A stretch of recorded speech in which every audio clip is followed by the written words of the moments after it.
Hello students, मैं अंजलि पयाल स्वागत करती हूँ आपका आईसीटी वर्चुअल क्लासरूम देहरादून से। कैसे हैं आप सब लोग? उम्मीद करती हूँ आप सब लोग अच्छे होंगे और अपनी लाइफ में बहुत बेहतर कुछ कर रहे होंगे। आज हम बात कर रहे हैं क्लास 12th की केमिस्ट्री की और जैसा कि आप लोग जानते हैं प्रीवियस ईयर्स के क्वेश्चन पेपर हम लोग सॉल्व कर रहे हैं।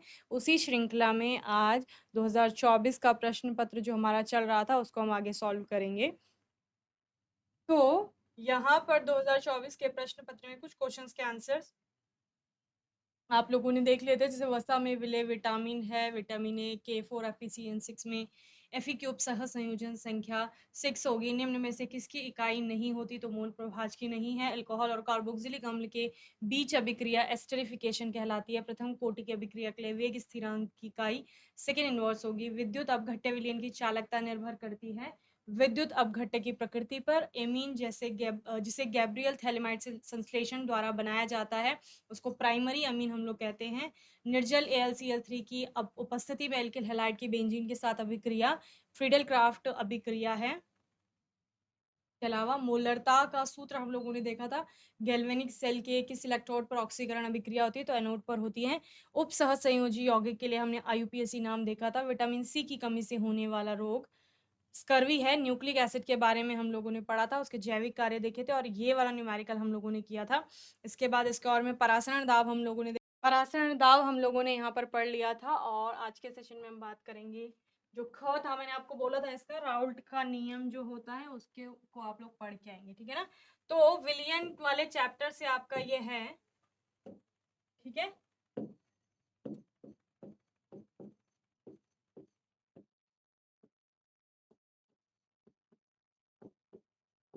राउल्ट का नियम,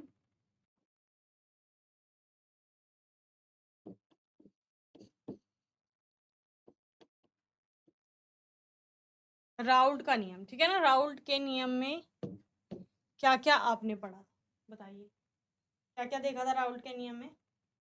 चलिए, तो आपने कहा था आपके पास सॉल्वेंट है, उसमें सोल्यूट मिलाएंगे फिर सोल्यूशन बनेगा, ठीक है। सोल्यूशन वाले चैप्टर की हम लोग बात कर रहे हैं। वहीं पर आपने राउल्ट का नियम पढ़ा था और राउल्ट का नियम क्या कह रहा था कि जो सोल्यूशन का वेपर प्रेशर है वो सॉल्वेंट के वेपर प्रेशर और उसके मोल प्रभाज के क्या होता है, गुणनफल के बराबर, आप उसको देख रहे थे, ठीक है। So Raoult's law state that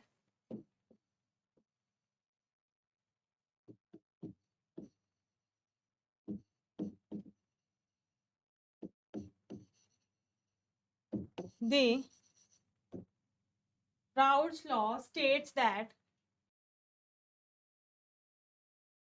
solvents vapor pressure that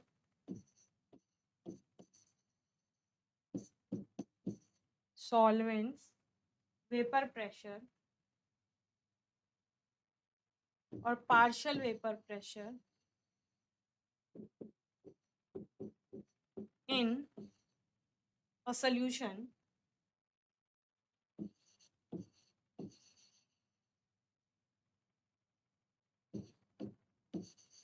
is equal to the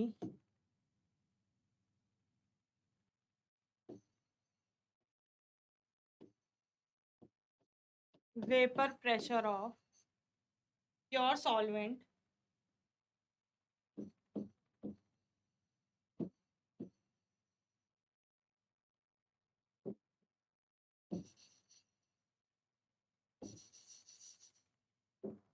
multiplied by its mole fraction in the solution।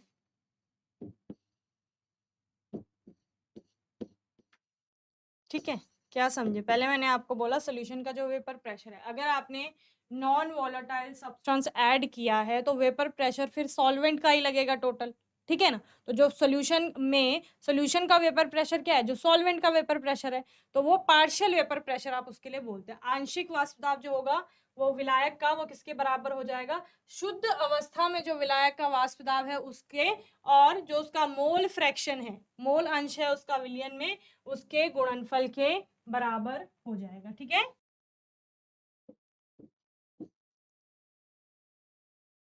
P solution is equal to P naught solvent into X solvent.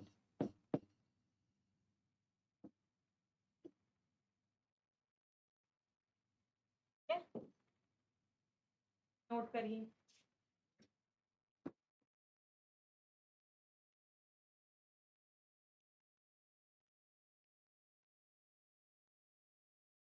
या अगर आप किसी भी volatile component की बात कर रहे हैं सॉल्यूशन में, एक आपका वॉलेटाइल कंपोनेंट है और उस वॉलेटाइल कंपोनेंट का पार्शियल प्रेशर सॉल्यूशन में कितना है, तो वो उसके प्योर स्टेट में जितना भी वेपर प्रेशर होगा इनटू उसका सॉल्यूशन में कितना मोल फ्रैक्शन है, अगर आप उस दोनों को मल्टीप्लाई कर देते हैं तो आपको उस कंपोनेंट का सॉल्यूशन में पार्शियल प्रेशर जो है वो पार्शियल वेपर प्रेशर जो है वो ज्ञात हो जाएगा। क्लियर है? चलिए नेक्स्ट क्वेश्चन है आपका 8th। FeCN6 - 3 में Fe की ऑक्सीकरण संख्या क्या है?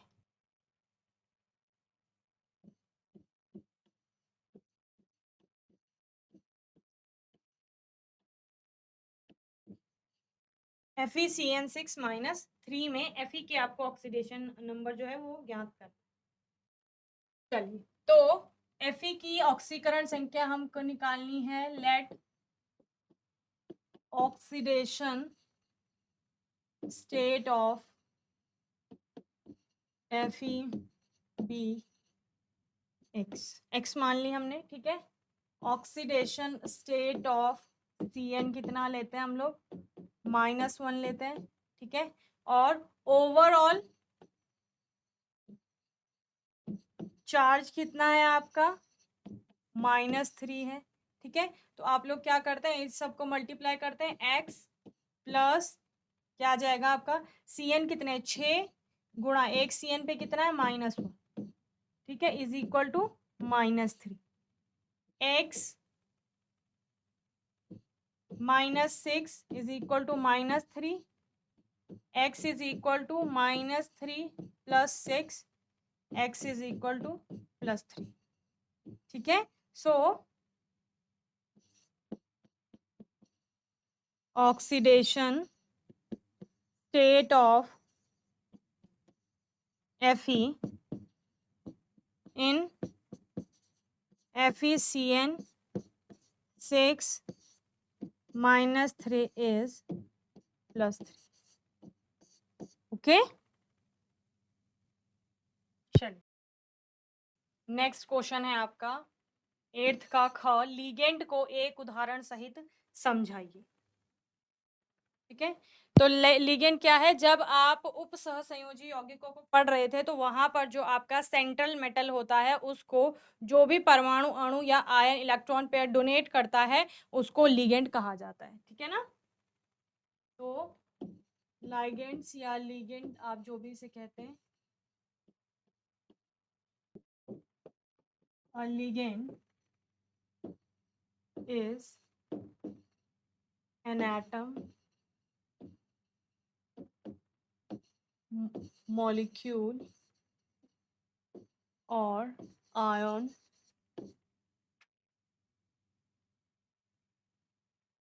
which donates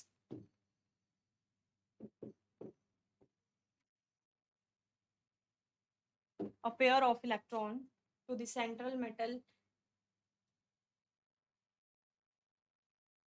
pair of donates a pair of electrons to the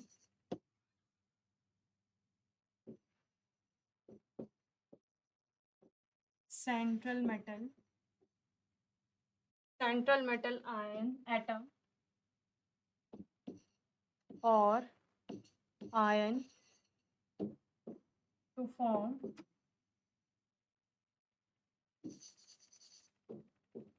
coordination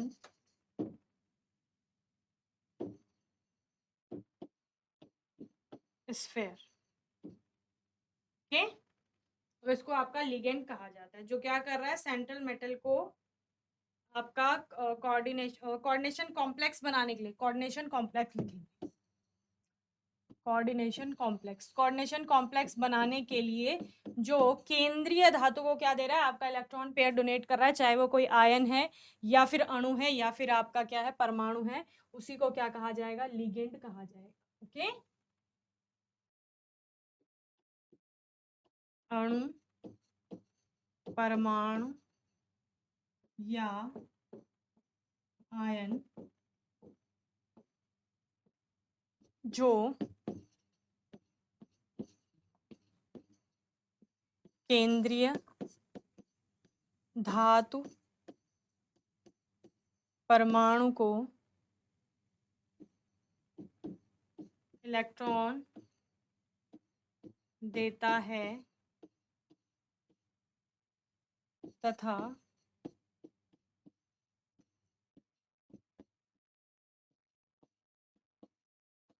उपसहसंयोजी समन्वय बनाता है,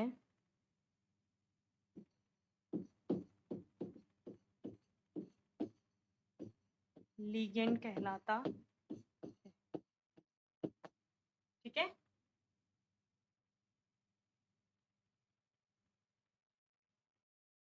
तो यहाँ पर आपको एग्जाम्पल भी देना है उसका। तो लिगेंड्स के बहुत सारे एग्जाम्पल हैं, कुछ कैटायनिक है, कुछ एनायनिक है। CN निगेटिव हो गया आपका, ठीक है, Br निगेटिव हो गया, ये एग्जाम्पल्स। ठीक है, Cl निगेटिव हो गया, OH आता है आपका, H2O, NH2। चलिए, नेक्स्ट क्वेश्चन है आपका, जलीय विलयन में Cu2 पॉजिटिव आयन के चुंबकीय आघूर्ण की गणना कीजिए। Cu का परमाणु क्रमांक यहाँ पर आपको दिया गया है। ठीक है, तो कैसे कैलकुलेट करेंगे, जल्दी से करिए।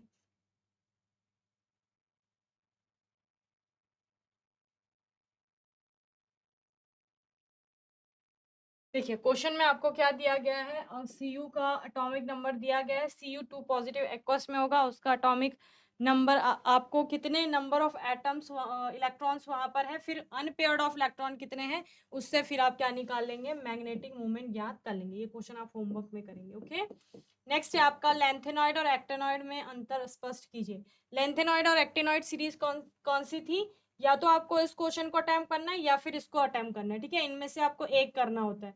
अभी तो आप सॉल्व कर रहे हैं तो सभी करेंगे, लेकिन जब क्वेश्चन पेपर आपके सामने आएगा और में जो भी क्वेश्चन होंगे आपके पास, ठीक है ना, आपको क्या बोला था, पूरे पेपर के लिए आपके पास चॉइस नहीं है, लेकिन किसी किसी क्वेश्चन में आपके पास चॉइस आपको मिलेगी। ठीक है, तो इसमें जैसे चॉइस है आपके पास कि दोनों में से एक कर सकते हैं, तो ऐसा आप करेंगे कि एक ही अटेम्प्ट करना होगा। ठीक है, चलिए, लैंथेनॉइड और एक्टिनॉइड सीरीज जो कि अलग रखी गई हैं आपके पीरियोडिक टेबल से, उन पर हम लोग बात कर लेते हैं। देखिए, लैंथेनॉइड,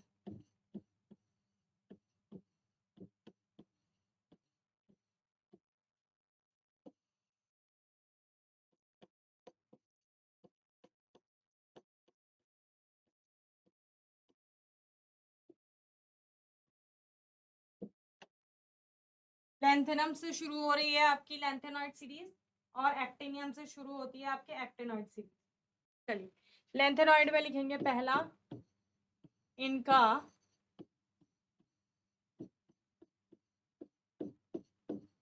अंतिम इलेक्ट्रॉन 4f में प्रवेश करता है।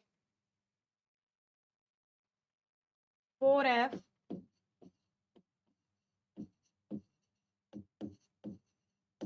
उपकोश में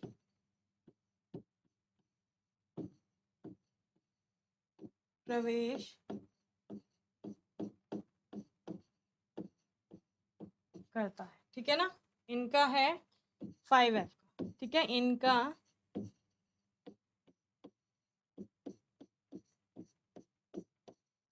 अंतिम इलेक्ट्रॉन 5f उपकोश में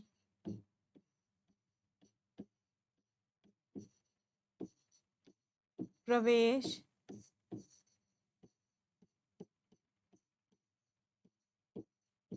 करता है। ठीक है, दूसरा ऑक्सीडेशन स्टेट के बारे में बताएंगे। ये मुख्य रूप से +3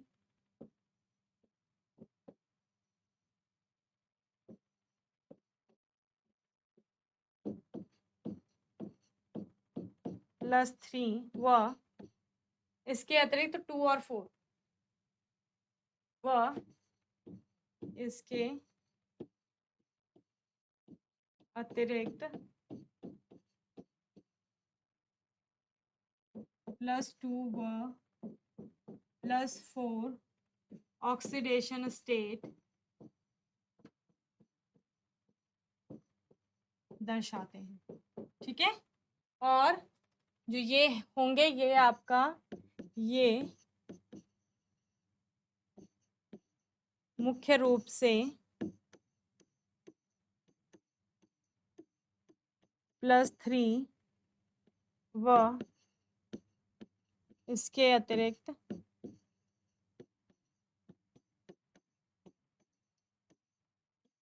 +4 +5 +6 +7 ऑक्सीडेशन स्टेट दर्शाते हैं। ठीक है, चलिए नोट करिए।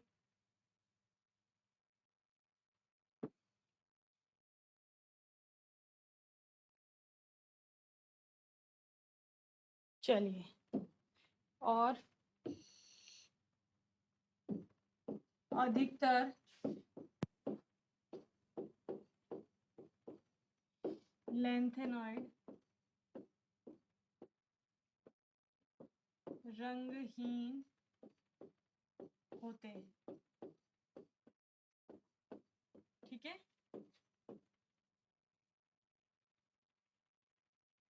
यहाँ एक्टिनॉइड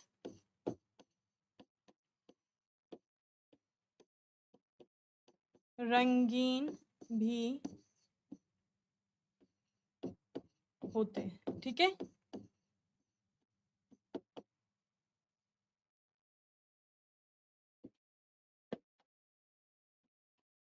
ये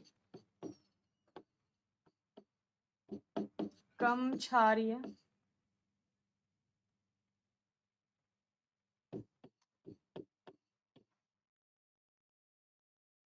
क्षारीय होते हैं और ये आपका अधिक क्षारीय होते हैं।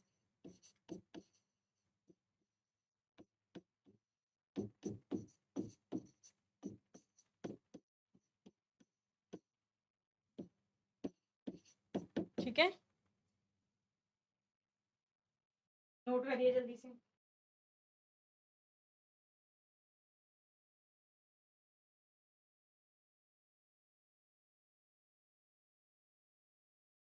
चलिए नेक्स्ट क्वेश्चन नंबर 10 है, मानक हाइड्रोजन इलेक्ट्रोड का नामांकित चित्र बनाइए, इस पर होने वाली रासायनिक अभिक्रिया का समीकरण लिखिए। ठीक है,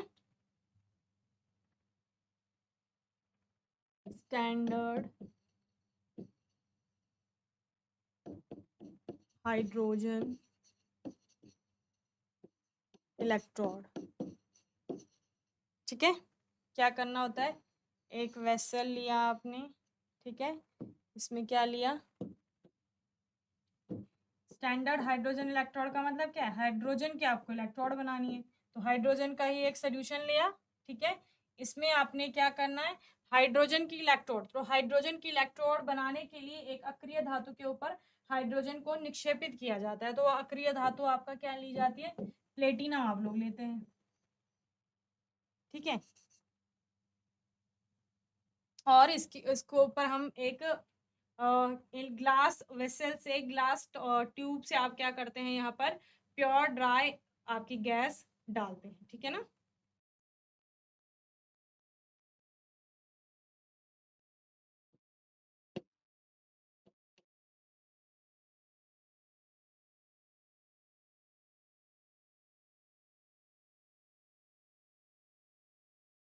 देखिए क्या क्या चीजें हैं यहाँ, ये आपकी प्लेटिनम वायर है। ठीक है, ये सोल्यूशन है, जैसे HCl की बात हमने जब की थी, जब हम पढ़ रहे थे, तो हाइड्रोजन का ही कोई क्या होगा यहाँ पर, विलियन होगा। ठीक है, तो सोल्यूशन ऑफ H+ आयन,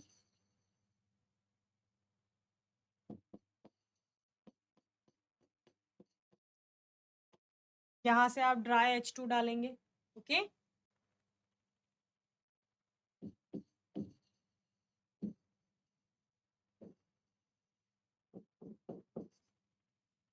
यहाँ पर आपका मर्करी होता है,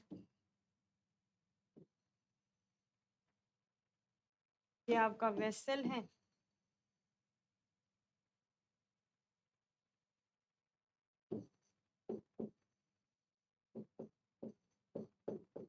ये ग्लास जैकेट है, ठीक है।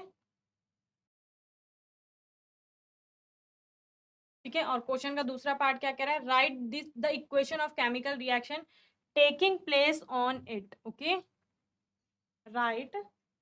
हाफ सेल रिएक्शन क्या होती है, 2H पॉजिटिव 2 इलेक्ट्रॉनों को ग्रहण करके क्या बनाता है आपका H2। ओके,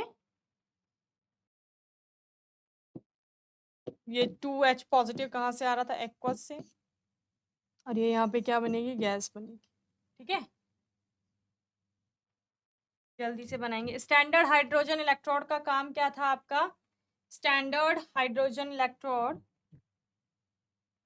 क्या कर रही थी बताओ, एक बार एनोड का काम कर रही थी और एक बार कैथोड का काम कर रही थी। ठीक है ना, किसी के लिए आप इसको एज एन एनोड यूज कर सकते हैं और किसी के लिए आप इसको एज ए कैथोड यूज कर सकते हैं। ओके, ये रिडक्शन भी दिखा सकती है और ऑक्सीडेशन भी दिखा सकती है।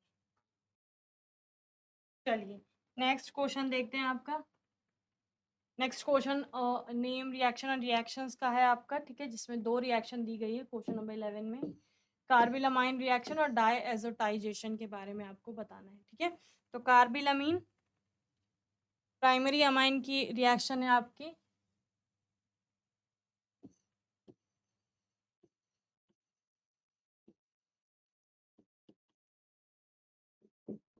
लिखिए, व्हेन प्राइमरी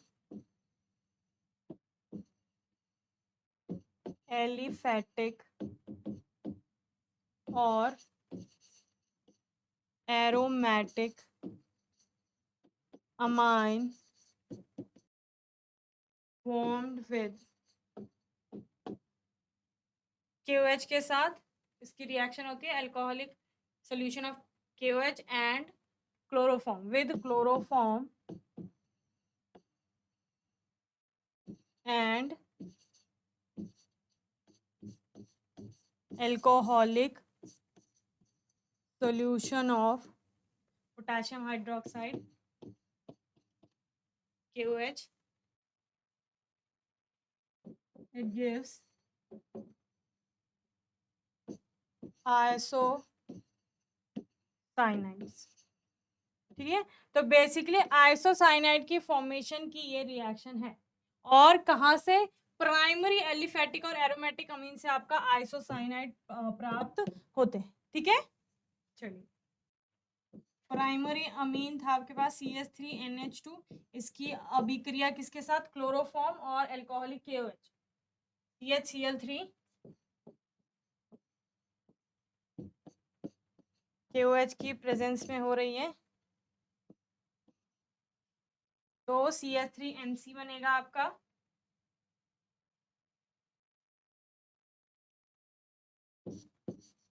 या RNC लिख दीजिए प्लस KCl। ठीक है, और साथ में बताओ पोटेशियम क्लोराइड, और उसके अलावा क्या बचा, वाटर।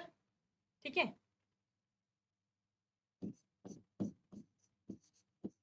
चलिए बैलेंस कर लेंगे इस रिएक्शन को और अच्छे से बना लेंगे रिएक्शन।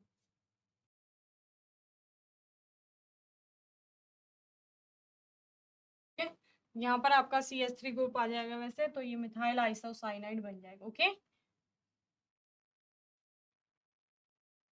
डायएजोटाइजेशन आप लोग होमवर्क में पढ़ के आएंगे, डायएजोटाइजेशन, डायएजोकरण किसे कहा जाता है। ठीक है, डेनियल सेल के लिए मानक इलेक्ट्रोड विभव 1.1 है, निम्नलिखित अभिक्रिया के लिए मानक गिब्स ऊर्जा का परिकलन कीजिए।